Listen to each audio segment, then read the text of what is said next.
Students. இன்றைக்கி நம்ம படிக்க போகிறது டிசீஸ் டிரான்ஸ்மிட்டட் பை அனிமல்ஸில் ஸ்வைன் ஃப்ளூ பற்றி பார்க்க போகிறோம். இந்த ஸ்வைன் ஃப்ளூ அப்படின்றது பார்த்தோன்னா நம்ம என்ன சொல்லுவோம், பன்றி காய்ச்சல்னு சொல்லுவோம். ஸோ இந்த ஸ்வைன் ஃப்ளூன்றது நம்மளோட இந்தியாவில் ஏப்ரல் 2009 பயங்கரமான ஒரு அஃபெக்ட் கொடுத்துச்சு. ஸோ இது பார்த்தோன்னா கிட்டத்தட்ட ரொம்ப மில்லியன்ஸ் ஆஃப் பீப்புளை ரொம்ப அஃபெக்ட் பண்ணுச்சு.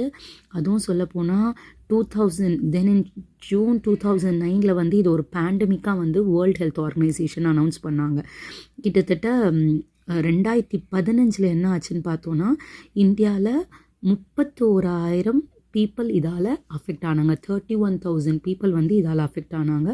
கிட்டத்தட்ட 1,900 பேர், அதாவது 1,900 மெம்பர்ஸ் இதனால் இறந்தாங்க.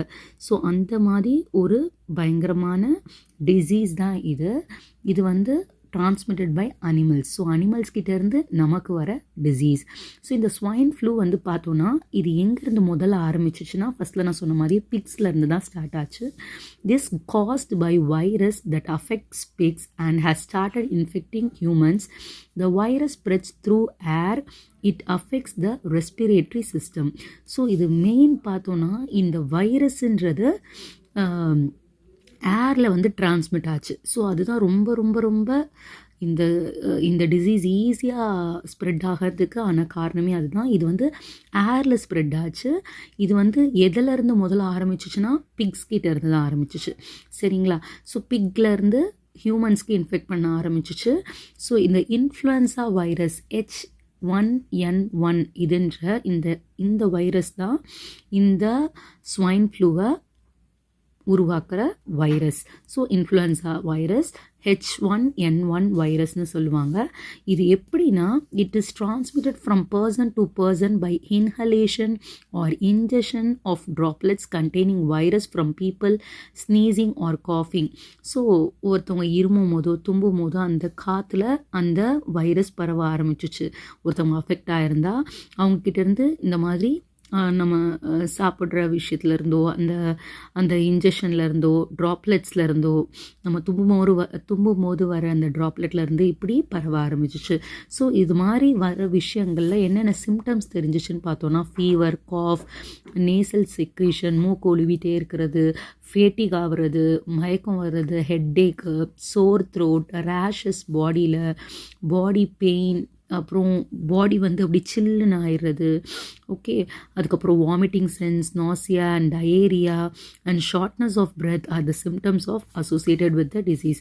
மோஸ்ட்டாக இது பார்த்தோன்னா நம்மளுடைய ரெஸ்பிரேட்டரி சிஸ்டமாக பயங்கரமாக அஃபெக்ட் பண்ணும். இது ப்ரிவென்ஷன் அண்ட் கண்ட்ரோல் அப்படின்னு பார்த்தோன்னா, administration of nasal spray vaccine. Nasal spray வேக்சினை இதில் யூஸ் பண்ண சொல்கிறாங்க. Avoiding close contact with a person suffering from flu. So ஒரு ஃப்ளூ அஃபெக்ட் ஆகிருந்துச்சுன்னா அவங்கக்கிட்டேருந்து நம்ம தள்ளி இருக்கணும். Intake of water and fruit juices will help prevent dehydration. கண்டிப்பாக இது அஃபெக்ட் ஆனதுக்கப்புறம் நிறையா வாட்டர் லாஸ் நடக்கும் நம்ம உடம்புலேருந்து. வாமிட்டிங், டயேரியான்னு இந்த மாதிரி நிறையா ஸ்வெட்டிங்.